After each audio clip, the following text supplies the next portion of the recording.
Before we go to our guests, let's go to a video clip on BRICS once again about the potential growth of BRICS 2020, 2050, 2100.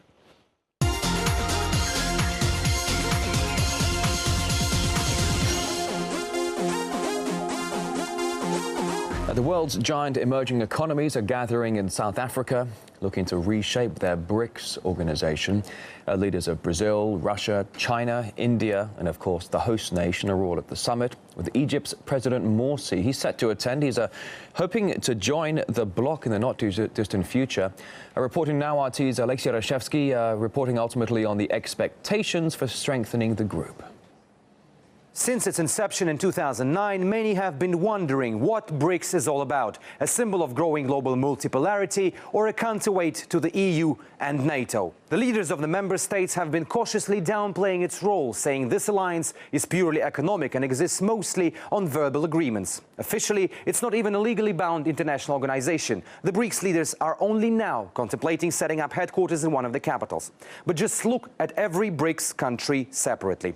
Russia, the world's largest minerals exporter; China, the world's second largest economy and the source of a cheap labor force; India, cheap intellectual resources; Brazil, with its enormously powerful agricultural sector; and the Republic of South Africa, the continent's leader in natural resources. Put the country's economic stats together, the numbers are nothing short of impressive. Last year, the BRICS countries averaged a 4% GDP growth, whilst the G7 countries came up with only 0.7%. And their collective gross national product already exceeds 27% of the global output. And this economic might of the Group of Five could diversify into a joint BRICS development bank. This idea appeared during last year's summit in New Delhi, and there are certain indications this year's meeting in Durban could pave way to its creation. Should this prove to be the case, the world may see a new, powerful financial institution. We are now on the verge of a formal decision.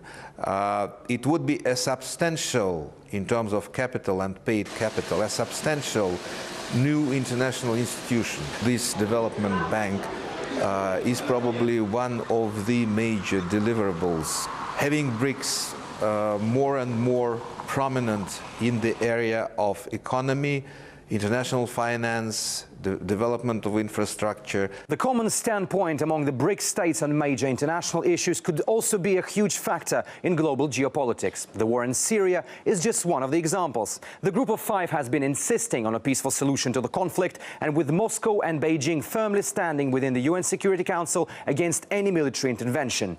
No wonder, experts say, Bashar Assad recently asked the Group of Five to help bring the conflict to an end. Many experts believe that despite BRICS being an informal group, its geopolitical weight is already very high.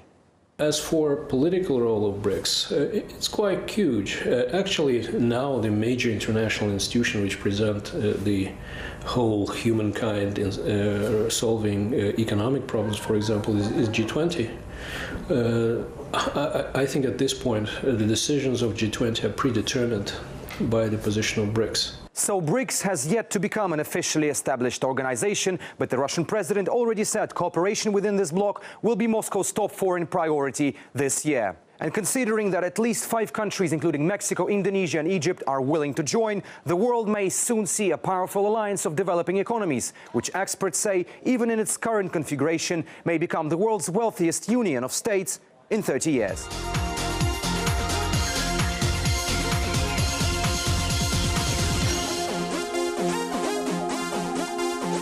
Well, once again, welcome back to Opinionated, and we'll go straight to our in-studio guest, Alex Bainbridge, co-founder of the Socialist Alliance. Alex, we heard a lot in that little video clip, and much was said about cheap labour.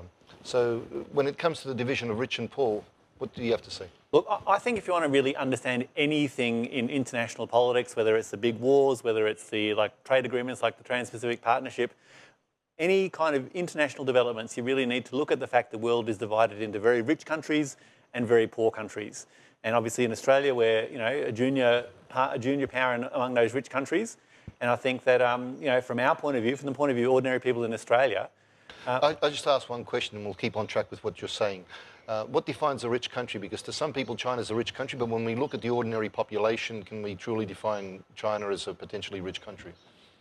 Look, I think that when I'm talking about a rich country, what I'm talking about are the countries with the capital and the power, the military power and the economic power to basically push their might around the world. Now, no one can deny that China's had a big rise in recent decades, but you wouldn't say it is part of the traditional groupings of the big countries like the United States, the European powers, Japan. Those sort of countries are the traditional powers in the world. The interesting thing about BRICS is it is an alternative. It is an alternative power grouping, economic grouping that's coming from outside of those traditional powers. That's what is interesting about it. That's why people are talking about it. But is that all it is? An alternative power grouping? Is it an alternative medium? Well, I think that's actually the very pertinent question, Gerry, because I think that the reality is BRICS isn't really a change in the paradigm of what is, what we're normally seeing in the kind of in the traditional in the traditional sort of society. It's not a change. It's basically just different people in different countries wanting to get into the club. So my big question is: it going to deliver any benefit to the ordinary person? Well, that is being denied at this point in time. I don't think you can give a simple yes/no answer to that question because I think you need to look at it from the point of view. I think we need to look at it from the point of view of the interests of ordinary people, and that means justice in international relations. And I don't think that I don't personally have a lot of confidence that there is a big change coming from those BRICS powers. You look at some of those governments are very authoritarian.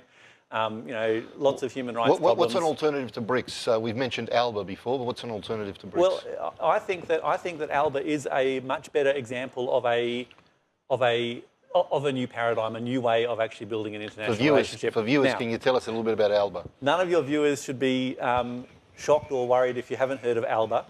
It stands for the Bolivarian Alliance of the Peoples of Our Americas. It's an economic and political grouping of some of the left-wing governments in Latin America.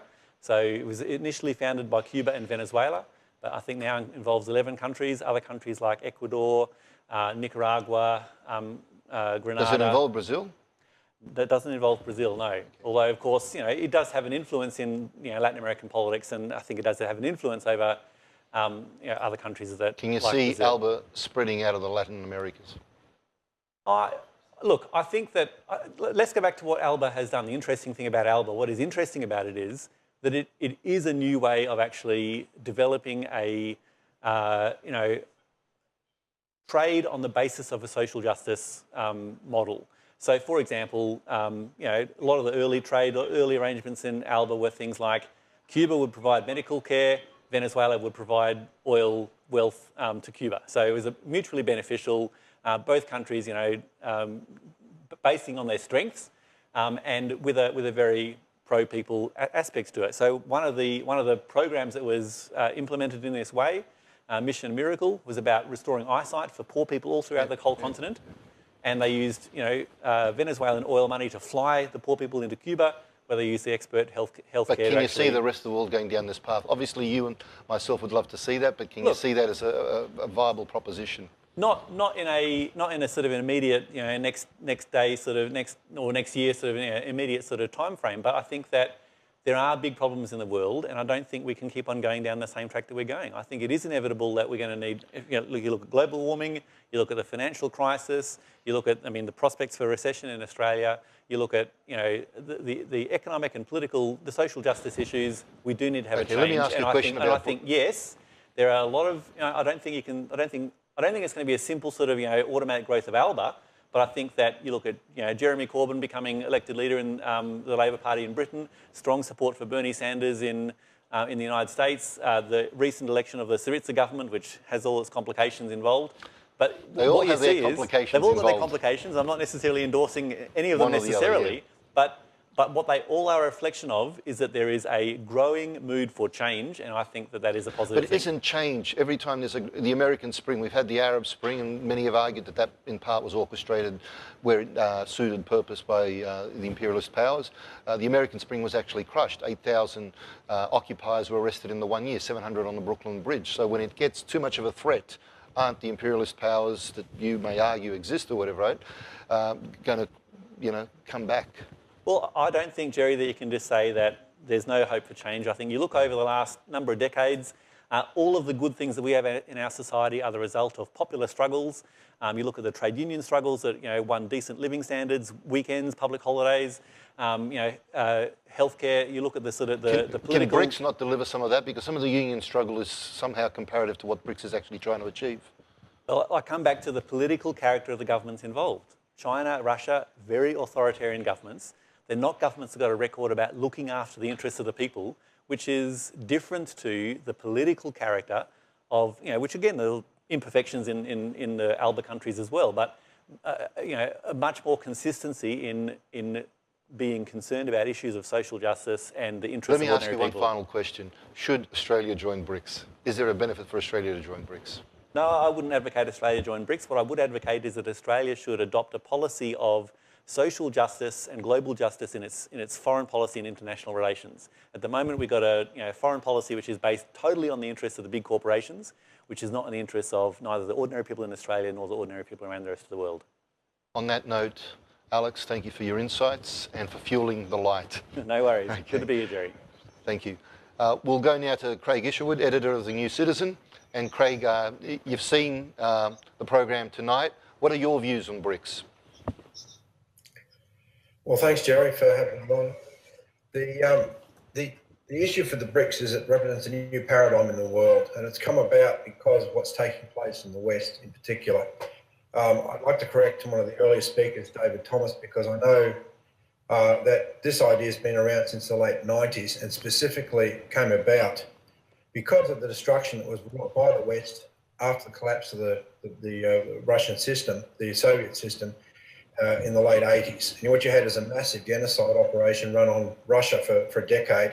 The West went in there and looted the place blind. You had the rise of the new oligarchs, as they're called. State industries were stripped and people were literally dying, and a million people a year were dying, so they had a negative population growth. It wasn't until the late 90s that Evgeny Primakov, the Prime Minister, and initially as Russian Foreign Minister, came in with a new idea, which was to create, instead of focusing on the West, but to create a new multipolar world. And he had a grand design which was focused on a grand alliance between Moscow, Beijing and New Delhi. Now that's what he actually talked about in the late 90s. And in his memoirs in 2011, he only just died actually in June this year. In his memoirs, he actually referred to the BRICS as a realisation of this concept that he'd come up with back in the late 90s. Now, the focus of the BRICS is completely different to what the focus is in the West. It's got a very strong focus on the idea of national sovereignty first and foremost. Whereas in the West, you see all these wars. What do you mean by that? It's got an onus on national sovereignty. Well, the fact is, look at the West at the moment, Gerry, and you find that you've got all these wars with Afghanistan, Libya, particular Iraq, wars, genocidal wars, which has led to the rise of ISIS and what's taking place in Syria and Iraq right now. This global disaster built upon the idea initiated by Tony Blair of this responsibility. So, Craig, you're basically saying that wars have been crafted.